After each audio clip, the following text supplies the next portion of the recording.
Hello, good morning सभी को। Good morning दोस्तों, कैसे हैं आप सभी लोग। जल्दी से सेक्शन को ज्वाइन करें। आज हमारा कल का जो लेक्चर था हमारा घाट से रिलेटेड, उसी को हम आज इस लेक्चर में कंटिन्यू करेंगे। वेस्टर्न घाट और ईस्टर्न घाट के बारे में पढ़ेंगे। तो जल्दी से सारे सेशन को लाइव करें, और जो भी अगर आपको डाउट होता है तो प्लीज आप कमेंट करके बताया करें। जो भी आपको डाउट होता है तो प्लीज आप कमेंट करके बताया करें। और कल ही एसएससी ने न्यू कैलेंडर जारी कर दिया है, जिसमें आपको एसएससी जेई की एग्जाम डेट पता लगी होगी। तो अब आपको एग्जाम पे फोकस करना है, अपनी एग्जाम की प्रिपरेशन को और बूस्ट करना है। ठीक है, समझ में आया। जैसी डेट पता लग जाती है वैसे हमें जोश आने लग जाता है। ठीक है दोस्तों, तो कल ही एसएससी कैलेंडर के पब्लिश करी है एसएससी ने 2025 की। तो जो जो एग्जाम यहाँ पे 2025 में कंडक्ट करवाएगी, एसएससी जेई का एग्जाम है जो मेन फोकस है हमारा, तो उसको आपको टारगेट करना है। ठीक है, चले आगे। आज की क्लास में कोई भी डाउट है तो प्लीज मुझे बताइए। कोई भी डाउट है, कोई भी परेशानी तो प्लीज मुझे बताया करिए। ठीक है, ऑडियो वीडियो क्लियर है, वॉइस क्लियर है। ऑडियो वीडियो क्लियर है, वॉइस क्लियर है, जल्दी से बताएं मुझे दोस्तों। ऑडियो वीडियो क्लियर है, वॉइस क्लियर है। चलिए आज की क्लास की शुरुआत करते हैं वेस्टर्न घाट्स और ईस्टर्न घाट से। तो कल हमने पढ़ा था कि वेस्टर्न घाट जो है यहाँ से सिचुएटेड यहाँ पर है, और थोड़ा सा हिस्सा इसका इस तरफ भी होता है वेस्टर्न घाट्स का। जहां पर वेस्टर्न घाट्स और ईस्टर्न घाट्स मिलती हैं उसको हम कहते हैं नीलगिरी। क्या कहते हैं? नीलगिरी। नीलगिरी पर दोनों वेस्टर्न घाट और ईस्टर्न घाट दोनों आपस में मिलती हैं। अब ये दोनों घाट्स का ना, दोनों घाट्स प्रेजेंट कौन से प्लेट्यू पे है? तो हमने पिछली क्लास में बात करी थी कि जो प्लेट्यू है हमारे वो दो दो भाग में डिवाइड हो रखे हैं। एक है हमारा सेंट्रल हाईलैंड्स और दूसरा है हमारा डेक्कन प्लेट्यू। अगर आपको बोला जाए वेस्टर्न घाट और ईस्टर्न घाट किस प्लेट्यू का पार्ट है, तो वो पार्ट है हमारा डेक्कन प्लेट्यू का। अब ये दोनों जो घाट है इनकी एक डिस्टिंक्टिव फीचर है, इनका भी अलग अलग फीचर है। तो इसको हम जानेंगे कि क्या अलग अलग फीचर है इसके। और दूसरी बात क्या है कि इनका एक फीचर ये है कि आपने माउंटेन्स में पढ़ा था कि माउंटेन्स कितने टाइप के होते हैं। एक यंग फोल्ड माउंटेन्स होते हैं, ओल्ड फोल्ड माउंटेन्स होते हैं, ब्लॉक माउंटेन्स होते हैं, वॉल्केनिक माउंटेन्स होते हैं। सॉरी। तो ये जो है इनका ओरिजिन ब्लॉक माउंटेन्स है। कैसे हैं? Block mountains. समझ में? दो होते हैं इसमें ब्लॉक माउंटेन में, एक हॉर्स होता है, एक ग्रेबन होता है, जो हमने पिछली क्लास में पढ़ा है। तो यहाँ तक कोई डाउट है तो बताइए मुझे। ये सारे के सारे जो यहाँ इस घाट में जो भी माउंटेन्स पाए जाएंगे वो एक तरह के ब्लॉक माउंटेन्स हैं, जिनकी हाइट एक्चुअली में लेस कंपेयर टू हिमालयस। ठीक है, चलते हैं आगे। कोई डाउट है तो प्लीज कमेंट करके बताया करें। कोई भी दिक्कत है, कोई परेशानी है तो प्लीज मुझे बताएं। ईस्टर्न घाट्स और मैसूर प्लेट्यू के बारे में है ये मैप। चलिए आगे पढ़ते हैं डिस्टिंक्टिव फीचर इसके। अब वेस्टर्न और ईस्टर्न घाट्स को हमने दो डिस्टिंक्टिव फीचर बनाने के बारे में हमने इसको डिफरेंशिएट कर दिया। लेफ्ट साइड मैंने वेस्टर्न घाट्स के बारे में लिख दिया है और ईस्टर्न घाट्स के बारे में। दोनों के बीच में अंतर क्या है? तो पहला अंतर की बात करें कि जो वेस्टर्न घाट्स है वो कॉन्टिन्यूस है, और यहाँ पर हम सिर्फ पास, जब हम क्रॉस करेंगे तो पासेस का इस्तेमाल करेंगे। अब पासेस कैसे? जैसे आपने सुना होगा बोर घाट, पाल घाट। ठीक है, तो ये सारे के सारे पासेस है जिसके थ्रू हम मुंबई से पुणे जा रहे हैं, मुंबई से ठाणे। तो समझ में ये चीजें। लेकिन जो ईस्टर्न घाट्स है उसमें एक फीचर है कि ये डिसकंटिन्यूअस है, रेगुलर भी और डिसेक्टेड है। क्यों है? कि इसका एक मेन रीजन है कि ज्यादा से ज्यादा जो हमारी रिवर्स हैं वो ईस्टर्न फ्लो हो रही है, ज्यादा से ज्यादा ईस्टर्न फ्लो हो रही है। तो जैसे ही वो ईस्टर्न फ्लो होंगी, हमारी रिवर्स ईस्टर्न फ्लो हो रही है। दो रिवर जो हो रही है हमारी वेस्टर्न रिवर्स है, जैसे नर्मदा और ताप्ती। और ज्यादा से ज्यादा जो रिवर है वो वेस्ट हमारी कहाँ फ्लो हो रही है? ईस्टर्न फ्लो हो रही है। तो जब ये फ्लो हो रही होती है तो ये डिस्ट्रक्टिव नेचर भी लेके आएंगी, इरोजन भी लाएंगे। जैसे जैसे ये फ्लो करेंगी तो इनके रास्तों को ये क्या करेंगी? तोड़ेंगे भी। समझ में आया? इसलिए वजह से यहाँ पर डिसकंटिन्यूटी ज्यादा है। समझ में?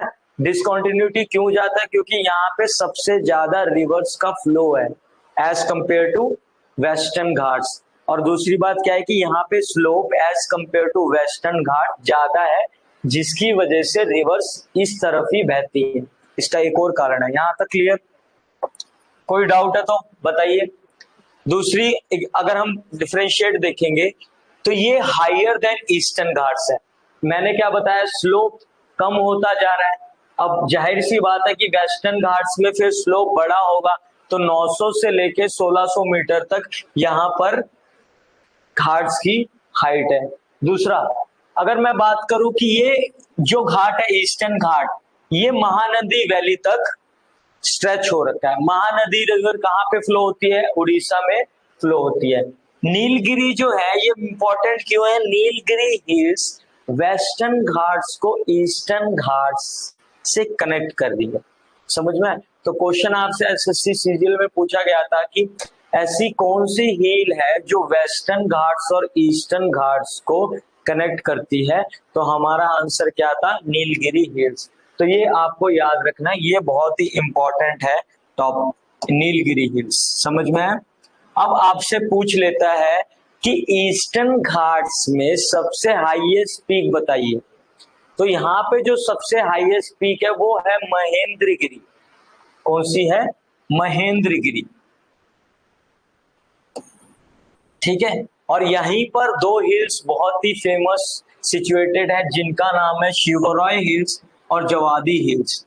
अब ये जो है वेस्टर्न घाट्स के साउथ ईस्ट इलाके में लोकेटेड है। यहां तक क्लियर है तो बताइए। कोई भी डाउट प्लीज कमेंट करके बताया करो। कोई भी डाउट हो, कोई भी परेशानी हो, कोई भी चीज, कोई टॉपिक आपको समझ में ना आ रहा हो तो प्लीज कमेंट करके बताएं। हम आपकी परेशानी को दूर करेंगे, रेक्टिफाई करेंगे जो भी आपके डाउट्स हैं। ठीक है। अब यहाँ पे बात करते हैं कि वेस्टर्न घाट्स और ईस्टर्न घाट्स कौन कौन से इलाके में स्प्रेड हो रखी है।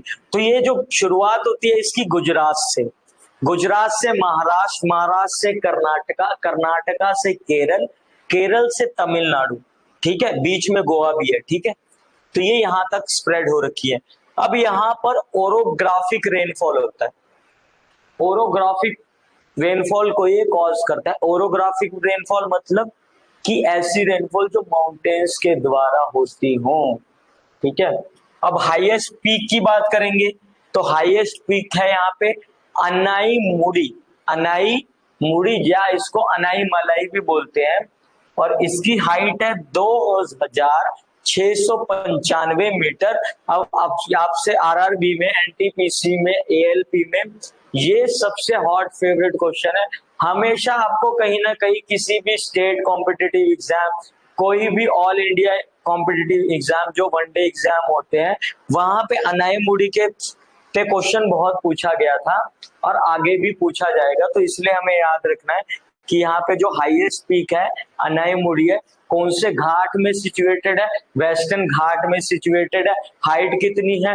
2695 मीटर। और कौन से स्टेट में लोकेटेड है? तो केरला में। यहां तक क्लियर है तो बताइए, कोई दिक्कत?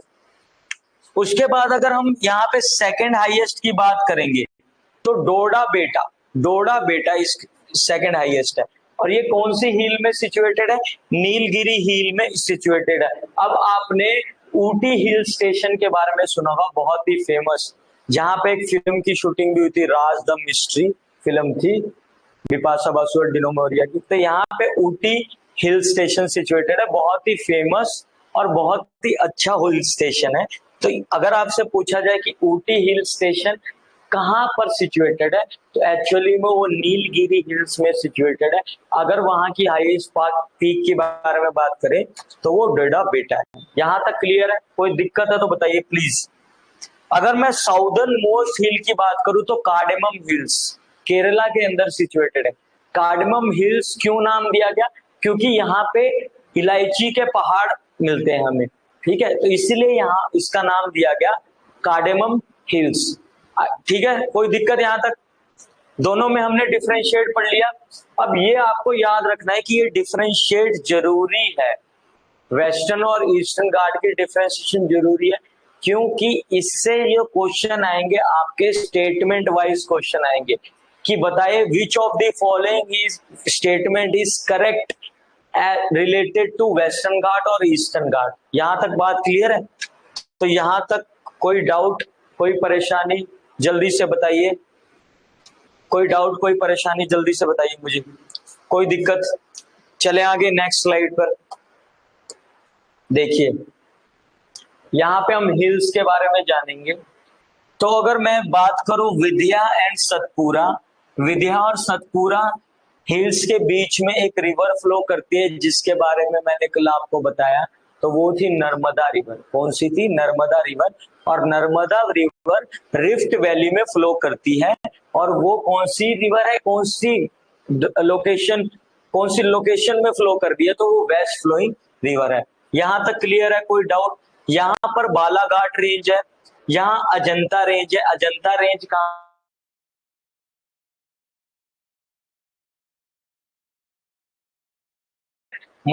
यहाँ पर अगर हम बात नहीं मिली कार्डमम हिल्स। अब यहाँ पर एक परशुनाथ और पलानी हिल्स है। आपको मैप से पता लग रहा होगा कि सर ये तो ईस्टर्न घाट है, लेकिन एक्चुअली में ये वेस्टर्न घाट का एक्सटेंडेड पार्ट है। समझ में? तो यहाँ पे जो राइट आंसर होगा पलानी हिल्स और वरुशनाथ हिल्स है। ये दोनों की दोनों हिल्स वेस्टर्न घाट का पार्ट है। मैप से आपको मैप, ये जो वेस्टर्न घाट है ये थोड़ा सा एक्सटेंड हो रखा है यहाँ पर। आई बात समझ में? थोड़ा सा, तो ये आपको याद रखना है। उसके बाद हम वेनुकोंडा हिल्स की बात करें, आंध्र प्रदेश में पालकोंडा, जवाड़ी, शेवरॉय, पंचमलाई हिल्स, ये भी सारी इंपॉर्टेंट है। ठीक है, तो नॉर्दर्न सर्कस, नयागढ़, घरजात, उड़ीसा, रामगढ़, राजमहल हिल्स, ये सारे की सारे इंपॉर्टेंट है। माउंट आबू जैसे हमने कल देखा था राजस्थान के अंदर, यहाँ हमारी अरावली रेंज है और ये हमारी कैमूर हिल्स है। ठीक है, कैमूर हिल्स किसका पार्ट है? सेंट्रल हाईलैंड प्लेट्यू का पार्ट है। यहां तक क्लियर है? कोई डाउट, कोई परेशानी?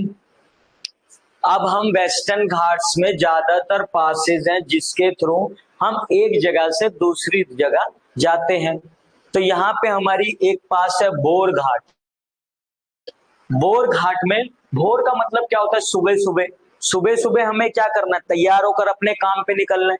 तो आपको ये कैसे याद रख सकते हैं कि ज्यादातर पुणे में आईटी कंपनीज हैं, तो आपको याद रखना है कि भोर में हमें उठना है, तैयार होना है, मुंबई से पुणे के लिए निकलना है, क्योंकि वहां पे आप आईटी कंपनी में काम कर रहे हैं फॉर एग्जांपल मान लीजिए। तो भोर में मुंबई से हम कहा निकल रहे हैं? पुणे में। यहां तक याद हो गया? उसके बाद थालघाट। थालघाट मतलब इवनिंग में हम क्या करेंगे? मुंबई से जाएंगे, थोड़ा स्नैक्स खाएंगे, क्लब में जाएंगे, डांस करेंगे, नाचेंगे, गाएंगे। तो यहाँ पे नासिक में सबसे ज्यादा क्लब और वो है, तो यहाँ थालघाट से कैसे याद रख सकते हैं हम? मुंबई से नासिक। बात पता लगी? यहीं पे हमारी प्रिंटिंग भी होती है करेंसी की, नासिक में। पालघाट की बात करें तो अनायम मलाई से नीलगिरी। पालघाट से अनाई, पालघाट अनाईमली से नीलगिरी। बोरघाट मुंबई से पुणे। थालघाट मुंबई से कहां पर? नासिक। पालघाट अनाईमली से लेके नीलगिरी। यहां तक कोई डाउट है तो बताइए, क्लियर करिए जल्दी से। बताइए, कोई डाउट है तो प्लीज कमेंट करें। High raise open, high hand raise भी कर सकते हैं, जो भी आपको चाहे प्लीज कमेंट करके बताया करें कोई भी चीज। उसके बाद हम बात करेंगे mountain peaks. Naga state of Nagaland, Sagaing region, Myanmar. यहाँ पे माउंटेन है, कौन सा? सरामती। सरामती माउंटेन है। ये कौन से रीजन पे है? बॉर्डर एरिया किसका? नागालैंड का। और साथ ही साथ सेगेन रीजन जो म्यांमार में पड़ता है, वहां पर एक माउंटेन है सिचुएटेड जिसका नाम है माउंट सरामती। यहां तक क्लियर है? कोई डाउट है तो बताइए प्लीज। इसके बाद हम mountains in north west, north and north east bind in India. अब ये जो है ये सारे के सारे यंग फोल्ड माउंटेन्स है। मैंने आपको बताया था ये सारे के सारे यंग फोल्ड माउंटेन्स है। अगर वेस्टर्न घाट्स और ईस्टर्न घाट्स में मैं बताऊं माउंटेन के बारे में, तो ये सारे के सारे ओल्ड माउंटेन्स हैं।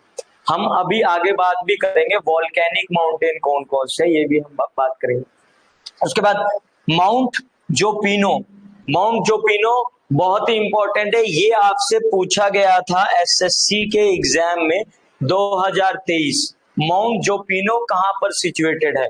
तो ये है हमारा सिक्किम में सिचुएटेड। उसके बाद कुमाऊं हिल्स, कुमाऊं हिल्स या हिमालयस, ये किसके बीच में है?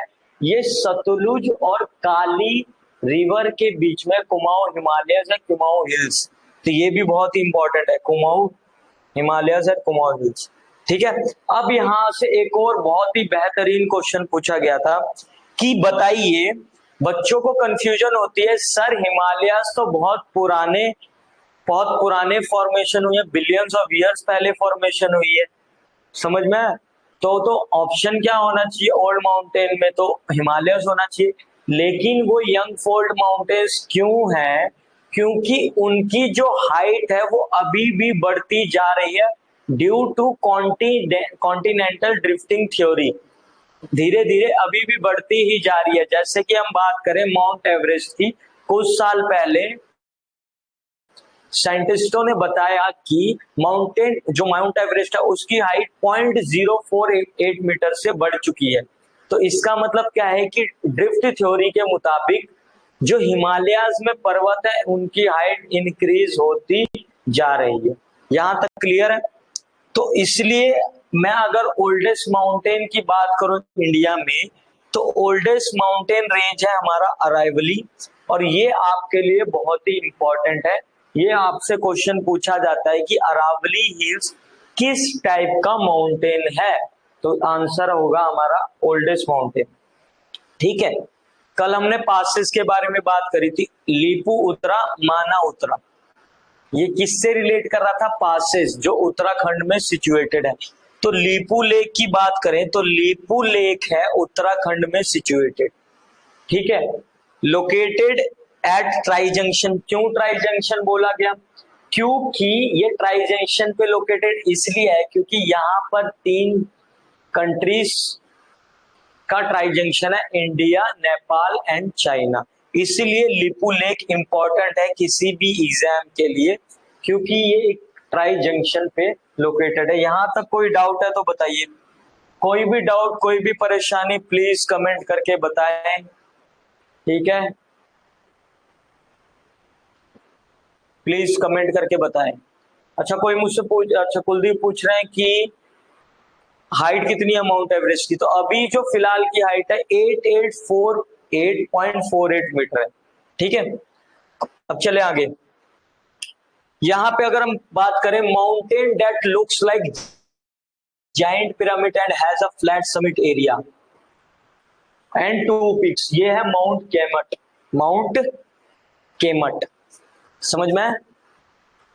ये बहुत ही जाइंट बहुत ही बड़ा माउंटेन है जो पिरामिड के शेप में, और इसके पास फ्लैट सरफेस भी है 2 पीक्स में मिलाकर। तो ये माउंट केमाट है, यहां से भी क्वेश्चन पूछा जा सकता है। उसके बाद बोल रहे जो कोर ग्रेट हिमालयास है वो किसके बने हुए हैं? तो हमने बात करी थी कि जो कोर हिमालयास है वो किसके बने हैं? ग्रेनाइटिक रॉक से बने हुए हैं, जो कि टाइप है किसका? जो हमने रॉक्स पढ़ी थी डिफरेंट डिफरेंट, कौन सी रॉक्स पढ़ी थी? इग्निशियन रॉक्स पढ़ी थी, सेडिमेंट्री रॉक्स पढ़ी थी, मेटामॉर्फिक रॉक्स पढ़ी थी। तो ये पार्ट है किसका? इग्निशियन रॉक्स का पार्ट है। तो ये किस में मिलते हैं हमें? Continental crust. हमने क्या पढ़ा था? कॉन्टिनेंटल क्रस्ट के बारे में पढ़ा था, कॉन्टिनेंटल प्लेन के बारे में पढ़ा था, कॉन्टिनेंटल शेल्फ के बारे में पढ़ा था। ठीक है, सी फ्लोर बेड के बारे में पढ़ा था जब हम वर्ल्ड ज्योग्राफी पढ़ रहे थे। ठीक है, कोई दिक्कत है तो पर जल्दी से बताइए। यहां तक क्लियर है? यहां तक क्लियर है? चले, ओशन क्रस्ट के बारे में पूछ रहा है। तो ओशन जो क्रस्ट है वो जनरली बेसाल्टिक रॉक्स का बना होता है। ये डेंसर होगा, साथ के साथ पतला भी होगा। डेंसर, इसकी डेंसिटी जो है वो ज्यादा होगी, लेकिन ये पतला भी होगा। ठीक है, उसके बाद रोहतांग पास के बारे में बात करें। रोहतांग पास बहुत ही फेमस एक टूरिस्ट अट्रैक्शन है। ये क्या करता है, कहां पे सिचुएटेड है, पीर पंजाल रेंज में सिचुएटेड है, जो मनाली और लेह को लिंक करता है बाय रोड, रोहतांग पास। यहीं पर हमारा सिचुएटेड है अटल टनल। ठीक है दोस्तों, यहीं पे हमारा सिचुएटेड है अटल टनल। तो अगर बात की जाए आपसे कि रोहतांग पास किन दो जगहों को जोड़ रहा है बाय रोड, तो हम एग्जाम्पल, इसका आंसर होगा मनाली टू लेक। और अगर आपसे पूछा जाए कि रोहतांग पास कौन सी रेंज में लाई करता है, पर्वतों की कौन सी श्रृंखला में लाई करता है, तो इसका आंसर होगा पीर पंजाल रेंज। यहां तक कोई बात, कोई डाउट है तो जल्दी से बताइए। कोई भी डाउट हो तो प्लीज बताया करें, कोई शर्माने वाली बात नहीं है, कोई दिक्कत नहीं है। ठीक है, उसके बाद हम लद्दाख रेंज के बारे में बात करेंगे। जो लद्दाख रेंज है हमारा, वो नॉर्दर्न साइड से तिब्बतन बॉर्डर तक एक्सटेंड करता है।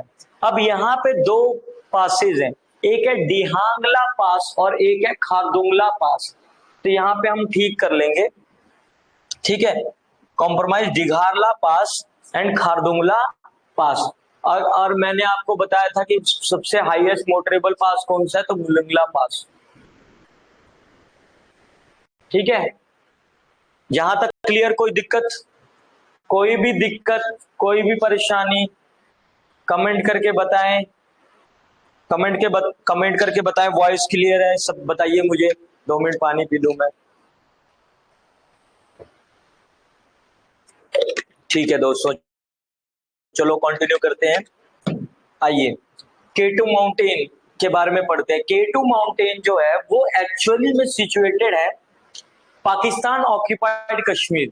तो जनरली जब हमसे क्वेश्चन पूछा जाता है इंडिया के हाईएस्ट पीक के बारे में, तो हम लोग बात करते हैं कंचनजंगा हाई माउंटेन की, जो कि हमारा सिचुएटेड है सिक्किम के अंदर। लेकिन अगर एक्चुअली में आपको अगर कंचनजंगा नहीं दिया होगा क्वेश्चंस में, तो आप गोडविन आइलैंड यानी कि केटू पर्वत को भी लगा सकते हैं। लेकिन हम इसको क्लेम नहीं कर पा रहे क्योंकि ये कन्फ्लिक्टेड एरिया में सिचुएटेड है, पाकिस्तान ऑक्यूपाइड कश्मीर में सिचुएटेड है। तो अगर हम बात करें ये कौन से रीजन में, सियाचिन ग्लेशियर, जिसको हम हाईएस्ट बैटल ग्राउंड है, सियाचिन ग्लेशियर को हाईएस्ट बैटल ग्राउंड भी बोला जाता है, तो इस रीजन में सिचुएटेड है। इस रीजन के लद्दाख रीजन में ये सिचुएटेड है केटू पर्वत। उसके बाद बात करें जवाहर टनल। जवाहर टनल को हम बोलते हैं बेनिहाल पास, जो हमारा किसको कनेक्ट करता है, जम्मू एंड कश्मीर को श्रीनगर से कनेक्ट करता है, बेनिहाल पास। यहां तक क्लियर? उसके बाद जो श्रद्धालु हैं उनके लिए ये पास बहुत ही इंपॉर्टेंट है, समझ में आए, जिसका नाम है माना पास। अब ये इंपॉर्टेंट क्यों है? क्योंकि ये जो रूट है ये कैलाश पर्वत से मानसरोवर का तक जाता है, ये रूट बाय रोड, इसलिए पास बहुत ही इंपॉर्टेंट है। हिंदुओं के लिए बहुत ही पवित्र स्थल है ये कैलाश पर्वत, भगवान शिव जी को प्रेरित है ये पर्वत। उसके बाद मानसरोवर लेक। ठीक है, अभी इसके बाद हम जवाड़ी के बारे में बात करेंगे। तो जवाड़ी जो है ईस्टर्न घाट्स का एक पीक है जवाड़ी। उसके बाद हम नीलाचल हिल्स के बारे में बात करेंगे। तो नीलाचल हिल क्यों इंपॉर्टेंट है? इसलिए इंपॉर्टेंट है क्योंकि यहाँ से क्वेश्चन पूछा गया था आपसे। नॉर्मल हिल्स आपसे नहीं पूछेगा कभी भी, हमने सारे हिल्स जो है वो कवर किए हैं।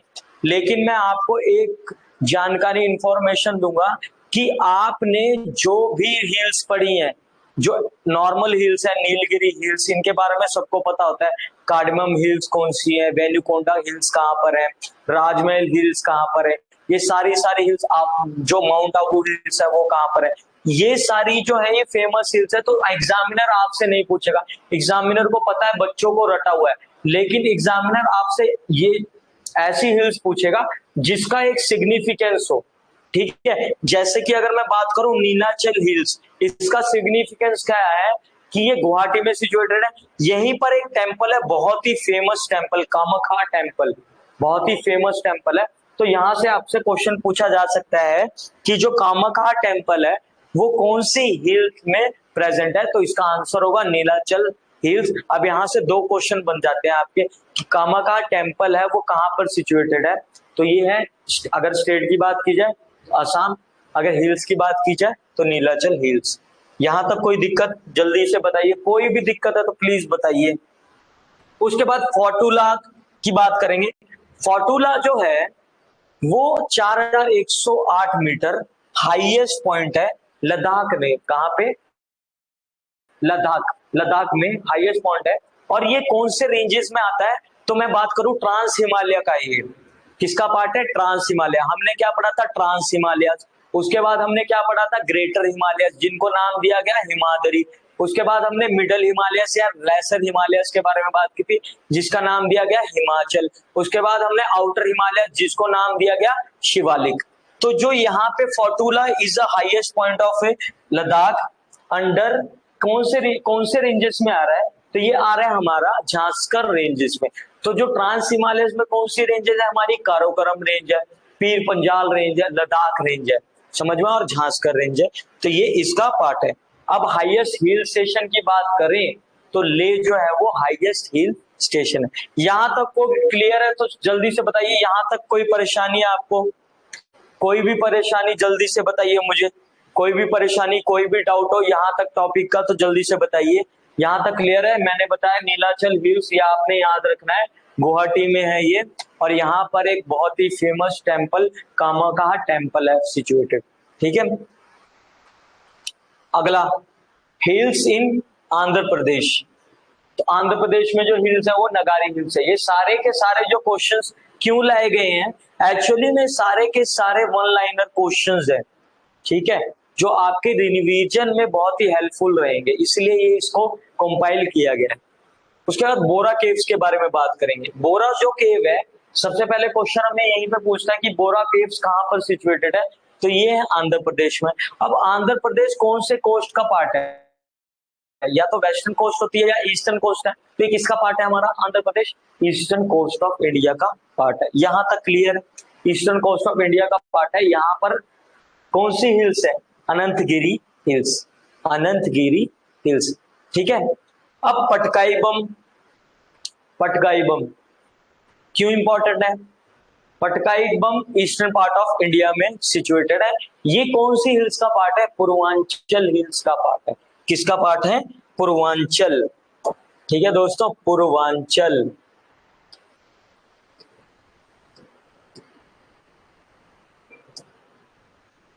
कोई दिक्कत दोस्तों? पूर्वांचल, ठीक है। अगला जो है शत्रुंजय हिल्स, ये भी बहुत इंपॉर्टेंट है। ये क्वेश्चन पूछा गया था आपसे आरआरबी जेई में कि शत्रुंजय हिल्स कहाँ पे सिचुएटेड है? तो गुजरात है इसका आंसर, ठीक है। अब यहाँ पे बात करेंगे मैकाल की।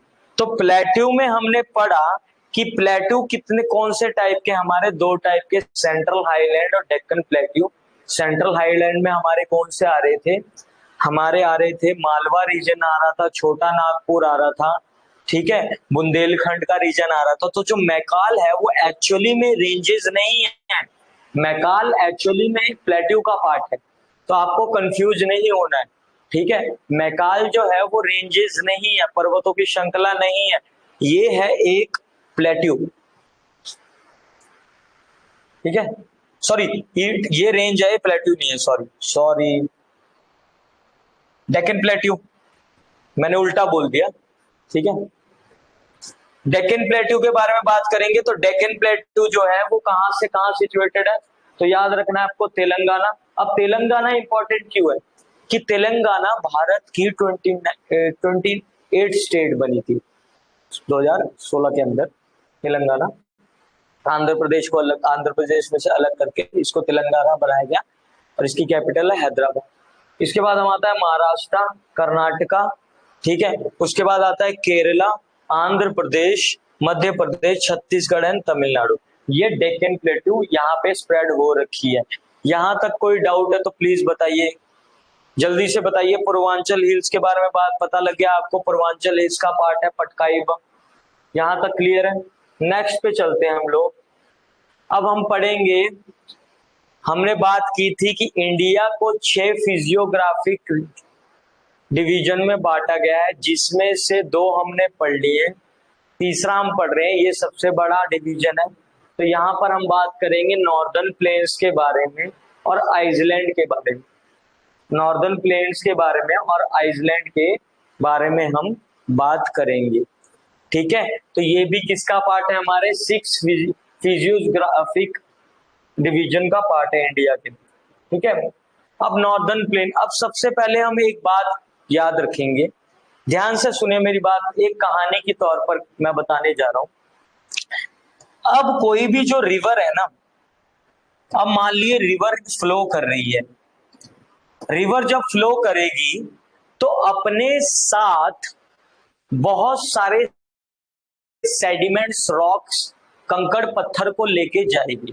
तब जब हिमालय से कोई रिवर बह रही है, ठीक है, कोई भी रिवर बह रही है हिमालय से, तो वो अपने साथ सेडिमेंट्स, पार्टिकल्स, बहुत सारी चीजें, कंकड़ पत्थर जो हम लोग फेंकते हैं वो भी अपने साथ लेके जाती है। तो मान लीजिए ये बड़े बड़े पत्थर लेके जा रहे हैं, बड़े बड़े पत्थर लेके जा रहे हैं, तो बड़े बड़े पत्थर क्या होंगे, यहाँ इस रीजन में सेटल हो जाएंगे। समझ में आया? इस रीजन में बड़े बड़े पत्थर सेटल हो गए।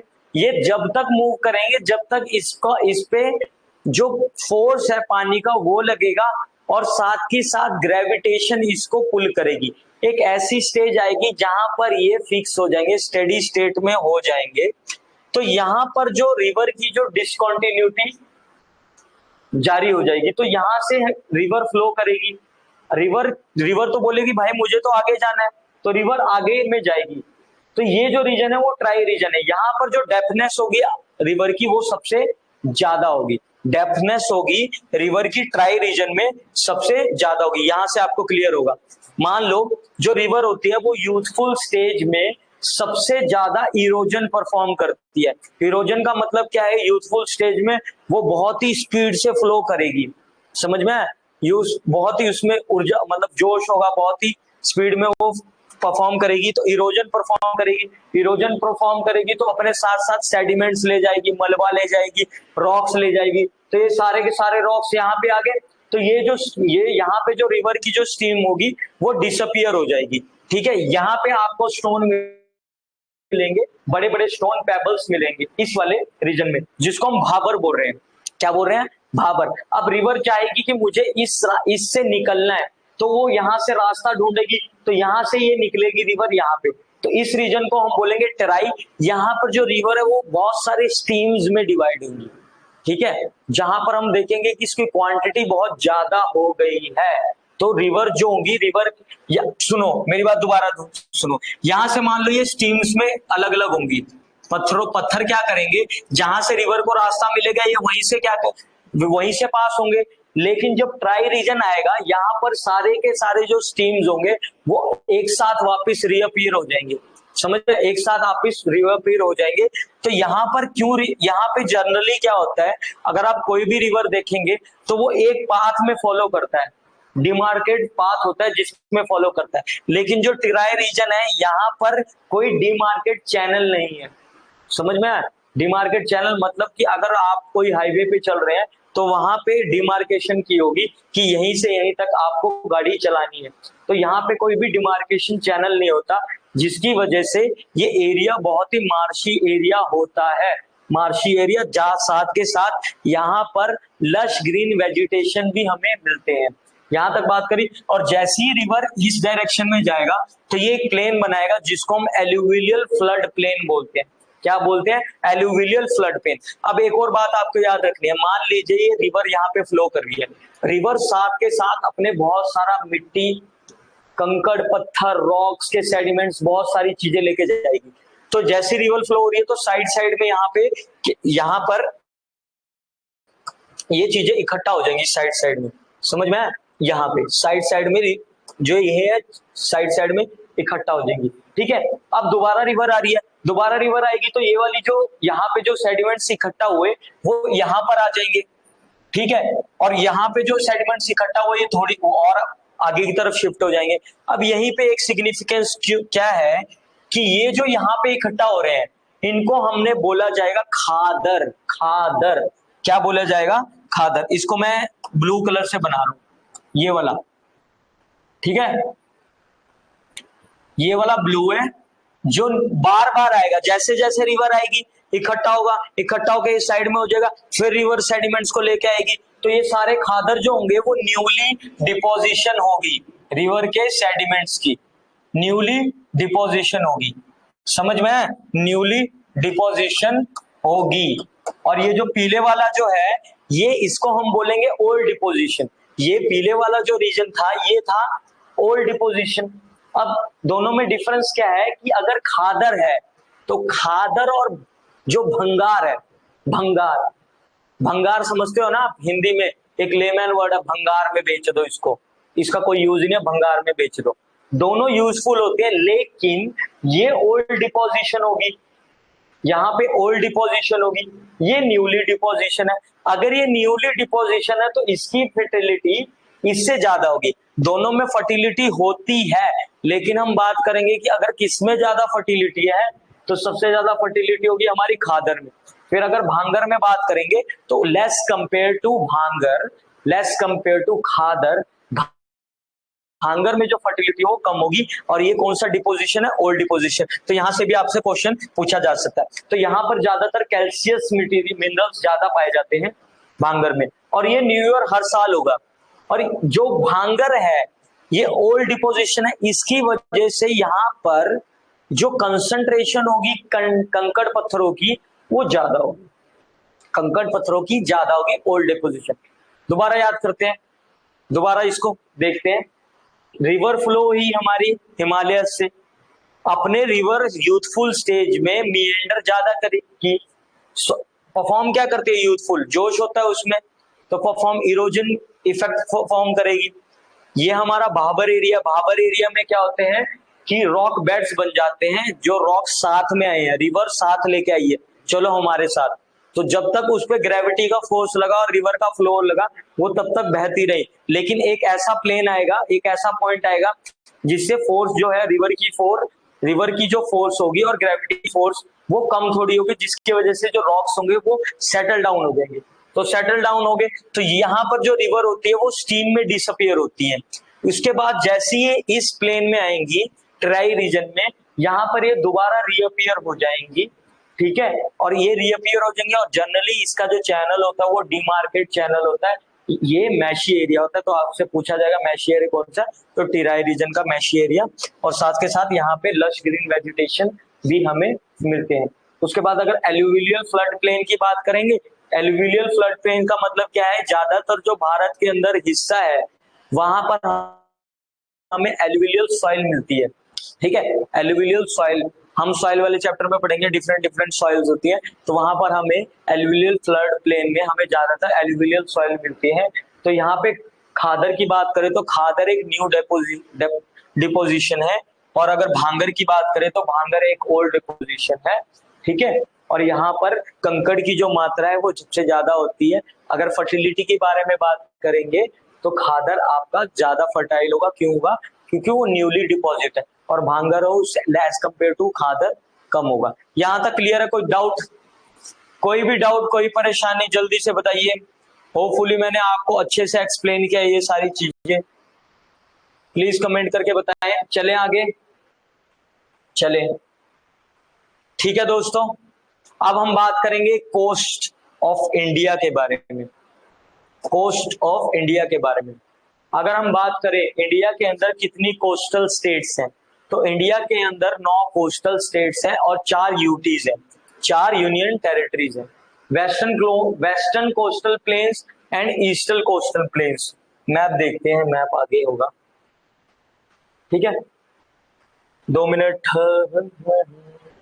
हाँ, अब बात करेंगे वेस्टर्न कोस्टल प्लेन की, तो जनरली ये मिडल से क्या है, पतले हैं, मिडल से पतले हैं, और जैसे हम एंड्स पे जाएंगे तो ये इनकी चौड़ाई बढ़ती जाएगी, ठीक है, इनकी चौड़ाई बढ़ती जाएगी। अगर ईस्टर्न कोस्टल प्लेन के बारे में बात करें तो ये वाइडर है, इमर्जिंग है, और डेल्टा को फॉर्म करते हैं। तो अगर आपसे पूछा जाएगा कि दोनों में से कौन डेल्टा फॉर्म करता है, ठीक है, तो डेल्टा कौन फॉर्म करता है? हमारा ईस्टर्न कोस्टल प्लेन। सबसे ज्यादा डेल्टा का मतलब सबसे बड़ा डेल्टा कहां पर है? सबसे बड़ा डेल्टा वर्ल्ड का सुंदरबन, कहाँ पे सिचुएटेड है, वेस्ट बंगाल के अंदर। ठीक है, अब यहाँ पे हम बात करेंगे सबमर्जिंग है। अब ये सबमर्जिंग और इमर्जिंग क्यों है ये हम मैप से पढ़ेंगे। उसके बाद अगर रिवर्स के बारे में बात करें तो यहाँ पे जो रिवर्स है, जनरली मैंने क्या बोला था आपको, जो वेस्टर्न कोस्ट और ईस्टर्न कोस्टल एरिया है, यहाँ पर जो फ्रीक्वेंसी है रिवर्स की वेस्टर्न में कम है और ईस्टर्न में ज्यादा है, वहां ज्यादा फ्लो कर रही है। अब मैं डेल्टा क्यों बना रहा है इसको एक्सप्लेन करता हूँ कि सर क्यों आप बोल रहे हो कि डेल्टा ईस्टर्न में बन रहा है, क्यों वेस्ट में भी तो रिवर फ्लो कर रही है, तो वेस्ट में क्यों नहीं डेल्टा बन रहा।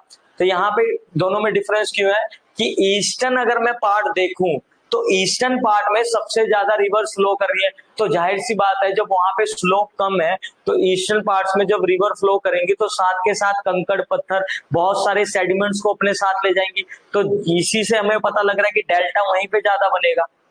वेस्टर्न में तो बहुत ही छोटी रिवर्स है, यहाँ पे दो ही है, नर्मदा एंड ताप्ती, और भी है रिवर्स, ऐसा नहीं है कि सिर्फ नर्मदा एंड ताप्ती, और भी है, लेकिन वो बहुत ही लंबी दूरी से नहीं आ रही। समझ में आया? ईस्टर्न कोस्ट में जो रिवर्स है वो बहुत ही लंबी दूरी तय कर रही है, लंबी दूरी तय कर रही है, तो रास्ते में जो भी कंकड़ पत्थर मिल रहे हैं, रॉक्स मिल रहे हैं, वो अपने साथ उनको लेके चली जा रही है। ठीक है, इसलिए वहां डेल्टा ज्यादा बनता है। ठीक है, कोई दिक्कत यहाँ तक? उसके बाद हम बात करेंगे ये कयाल्स बनाती है वेस्टर्न कोस्ट। अब कयाल क्या होता है, अब इसको हम बैक वाटर बोलते हैं। अब जरा यहाँ पे देखते हैं कयाल्स होता क्या है।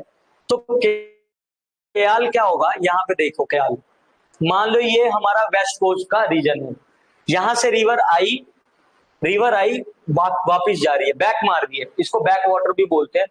यहां से रिवर आई बैक मार रही है, यहां से रिवर आई बैक मार रही है। तो जैसे ही रिवर यहां से आ रही है तो यहाँ पे कुछ पार्ट होगा, यहाँ पे जब ये रिवर बैक मार रही है तो कुछ पानी यहाँ पर इकट्ठा हो जाएगा, कुछ पानी जो है आपका वो यहाँ पर इकट्ठा हो जाएगा, और इकट्ठे होते होते ये प्रोसेस बहुत ही चलता रहेगा, और जैसी प्रोसेस चलता रहेगा तो यहाँ पर एक बैक वाटर क्रिएट हो जाएगा।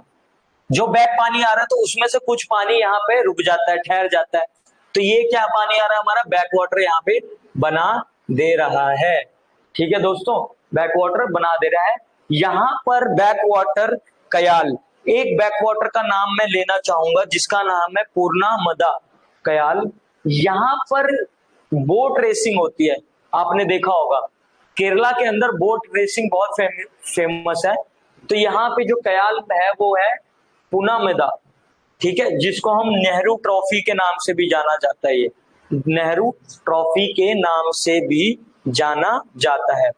और एक और बात यहाँ पे याद रखनी है कि जो ज्यादातर आपके पोर्ट्स हैं, ज्यादातर जो पोर्ट्स है, कांडला पोर्ट, मोरगोट जो पोर्ट है, जेएनपीटी पोर्ट है, ये सारे के सारे जो पोर्ट हैं वो इजीली डेवलप हो सकते हैं यहाँ पर, क्योंकि ये रीजन है सबमर्जिंग रीजन। और यहाँ पर जो ईस्टर्न कोस्ट वाला रीजन है, यहाँ पे कॉन्टिनेंटल शेल्फ है। जब हमने ओशन के बारे में बात करी थी तो कॉन्टिनेंटल जो शेल्फ है उस वो एरिया ज्यादा है, जिसकी वजह से हम पोर्ट्स की डेवलपमेंट में वहां पे ज्यादा नहीं हो सकता। तो यहाँ पे इजीली हम वेस्टर्न कोस्ट घाट में पोर्ट की डेवलपमेंट कर सकते हैं, तो ज्यादातर पोर्ट्स हमारे यहाँ पे ही है। ठीक है, यहाँ तक क्लियर? कोई डाउट? ठीक है, अब मैंने बात की थी पोर्ट क्यों है, यहाँ पे देखो पोर्ट सीन है, ये वाला जो एरिया है ये आपका वेस्टर्न घाट्स आ गया, ये वाला जो एरिया है ये वाला एरिया है वेस्टर्न घाट्स का। इतना सा रीजन बचा है आपका, देखिए इतना सा, इसको कलर कोई और इस्तेमाल करते हैं, ये वाला जो रीजन है आपका, ये वाला देखिए, ये वेस्टर्न कोस्ट रीजन है। कौन सा रीजन है? वेस्टर्न कोस्ट रीजन है। अगर मैं यहाँ बात करूं तो आपको मैप से ही पता लग रहा होगा कि यहाँ पे ये वाइडर है, ईस्टर्न कोस्ट में ये वाला एरिया क्या है, वाइडर। तो इससे हम इजीली, ये वाला एरिया थोड़ा सा सबमर्ज है, पानी के अंदर है, ये वाला एरिया थोड़ा इमर्ज है, थोड़ा पानी से ये, इसका डिस्टेंस जो मैं देख रहा हूँ, ये यहाँ से इसका जो डिस्टेंस देख रहा हूँ ये ज्यादा है, जिसकी वजह से यहाँ पे कॉन्टिनेंटल शेल्फ क्या है, बड़ा है। इसकी वजह से यहाँ पर हम प्रॉपरली पोर्ट्स को डेवलप नहीं कर सकते। समझ में आई बात? और यहाँ पर इसलिए हमें सबसे ज्यादा पोर्ट्स मिलते हैं। ठीक है, अगर वर्ल्ड लार्जेस्ट कॉन्टिनेंटल शेल्फ की मैं बात करूं तो यहाँ पर आंसर होगा हमारा साइबेरियन शेल्फ, जो कौन से ओशन में सिचुएटेड है, आर्कटिक ओशन में सिचुएटेड है, आर्कटिक ओशन में सिचुएटेड है। ठीक है दोस्तों, क्लियर है यहाँ तक? कोई डाउट है तो प्लीज बताइए मुझे, कोई भी डाउट है तो प्लीज बताइए। मैंने आपको एक्सप्लेन कर दिया क्यों यहाँ पे फोर्स ज्यादा है, क्यों यहाँ पे कम है, क्यों है ज्यादा यहाँ, क्यों यहाँ पे कम है, क्योंकि यहाँ पर वेस्टर्न कोस्टल एरिया जो रीजन है हमारा, उससे कंपेयर में किया जाए तो यहाँ पे कॉन्टिनेंटल शेल्फ की जो विड्थ है वो ज्यादा है। ठीक है दोस्तों, चले आगे, चले आगे दोस्तों, चलिए ठीक है। अब हम बात करेंगे डिफरेंट डिफरेंट कोस्ट। तो ये वाला जो रीजन है ये हमारा कच्छ है, गल्फ ऑफ कच्छ बोलते हैं। ये हमारा जो रीजन है ये कटिहार का रीजन है। यहाँ पे टाइडल एनर्जी हम जनरेट कर सकते हैं, क्योंकि ये जो नैरो एरिया है यहाँ पे टाइड्स की फ्रीक्वेंसी सबसे ज्यादा होती है, जिसलिए इसको हम टाइडल एनर्जी के लिए यूज करते हैं। यहां से लेके यहाँ तक जो कोस्ट है वो है कोंकणन कोस्ट। कहां तक? कोंकणन कोस्ट, मतलब मुंबई से लेके इस पार्ट तक कोंकणन कोस्ट है, ये आपका गोवा है। आई बात समझ में? ये वाला जो है आपका गोवा है। इसलिए अगर मैं बात करूं, आपसे पूछा जाए कि कोंकणन लैंग्वेज कौन सी स्टेट में बोली जाती है, तो इसका राइट आंसर होगा हमारा गोवा। गोवा में कोंकणन लैंग्वेज बोली जाती है। फिर अगर मैं बात करूं यहां से यहां तक का, ये छोटा सा है रीजन। ठीक है दोस्तों, ये छोटा सा जो रीजन है इसको हम बोलते हैं कंकण कोस्ट, कंकण कोस्ट। ठीक है, इन दोनों में आपको कंफ्यूज नहीं होना। फिर एक हमारा यहाँ से मालाबार कोस्ट, मालाबार कोस्ट। तो सबसे हम टॉप से देखें तो कच्छ, कटिहार, कोंकण, कंकण, मालाबार कोस्ट। ठीक है, अब ये जो है ये सदर्न मोस्ट कोस्ट है, सदर्न मोस्ट पॉइंट है भारत का, जिसको हम केप कॉमोरिन बोलते हैं, केप कॉमोरिन। ठीक है, यहाँ तक क्लियर। अब ईस्टर्न के बारे में बात करेंगे तो यहाँ पर सबसे इंपॉर्टेंट क्या चीज है, यहाँ पे एक प्लेन मिलता है हमें, बैगा प्लेन। इस प्लेन को हम बैगा प्लेन के नाम से भी जानते हैं, जो बंगाल के अंदर है। उसके बाद यहां से अगर यहाँ देखिए उड़ीसा का रीजन है, तो यहाँ पे उत्कल प्लेन मिलती है हमें। यहां से यहाँ देखा जाए तो नर्दन सिरकार्स बोलते हैं इसको, नर्दन सिरकार्स। और एक और बात याद रखनी है कि कल की जो वेस्टर्न घाट्स की अगर मैं बात करूं तो वेस्टर्न घाट्स का अलग से भी नाम होता है।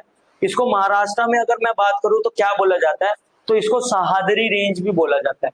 क्या बोला जाता है? सहादरी रेंज। तो ये आपके लिए इंपॉर्टेंट है, सहादरी रेंज। ठीक है, सहादरी रेंज बोला जाता है। उसके बाद कोरोमंडल कोस्ट की बात करें तो आंध्र प्रदेश से लेके तमिलनाडु, कोरोमंडल कोस्ट। आई बात समझ में? कोई डाउट यहाँ तक? कोई परेशानी? जल्दी से बताइए, कोई डाउट, कोई परेशानी? ठीक है दोस्तों,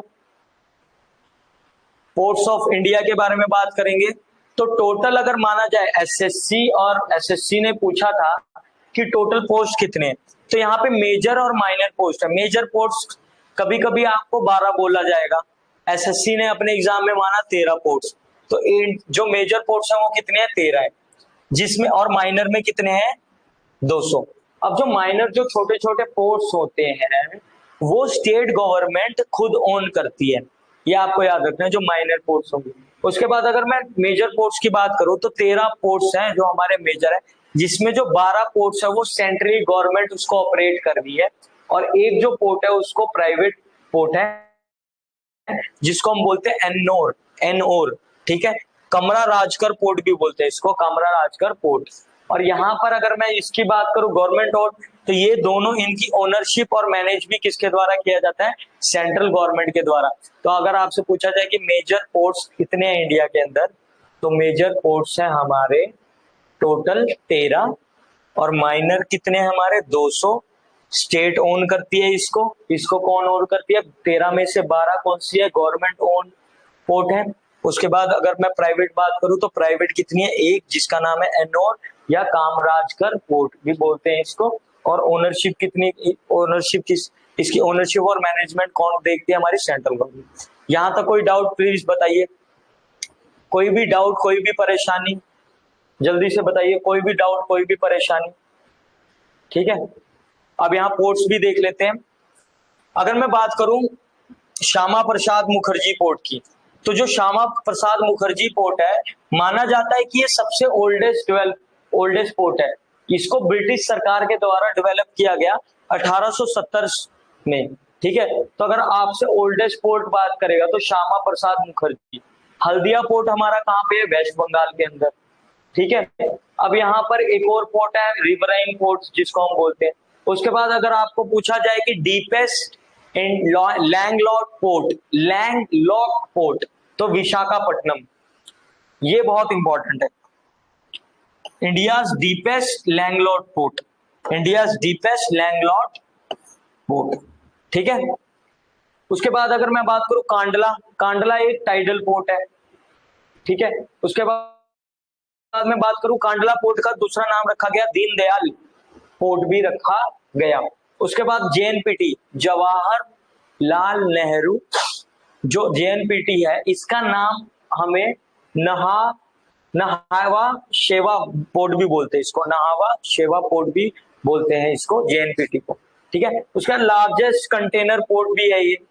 कौन सा है? Largest container port. अगर आपसे पूछा जाए कंटेनर का मतलब क्या है, कि जो बड़े बड़े जो कंटेनर्स आपने देखे होंगे, मूवीज में देखे होंगे, वेब सीरीज में, जो बड़े बड़े कंटेनर्स होते हैं, यहाँ पे कैपेसिटी है सबसे ज्यादा कंटेनर्स को स्टोर करने की, तो इसलिए इसको जेएनपीटी को क्या बोला जाता है? Largest container port.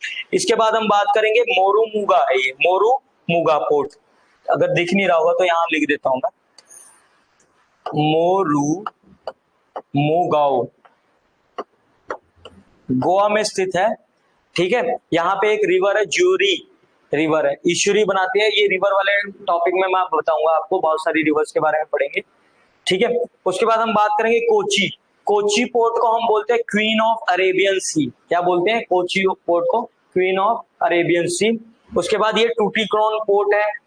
ठीक है, तमिलनाडु के अंदर। और यहाँ पे एक इकलौती स्टेट है जिसके पास सबसे ज्यादा मेजर पोर्ट्स हैं। अगर आपको दिख नहीं रहा तो मैं दिखा देता हूँ, थोड़ा सा रुको।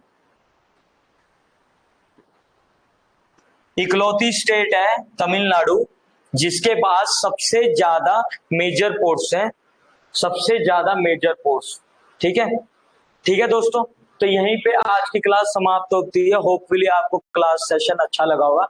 प्लीज ज्यादा से ज्यादा क्लास को रिवाइज करें, नोट्स को पढ़ें, उसको भी बहुत ज्यादा अच्छे से रिवाइज करें, हर एक चीज को पढ़ें। आपको क्वेश्चन कहीं से भी पूछा जा सकता है। चलिए ठीक है, बाय दोस्तों, कल मिलते हैं।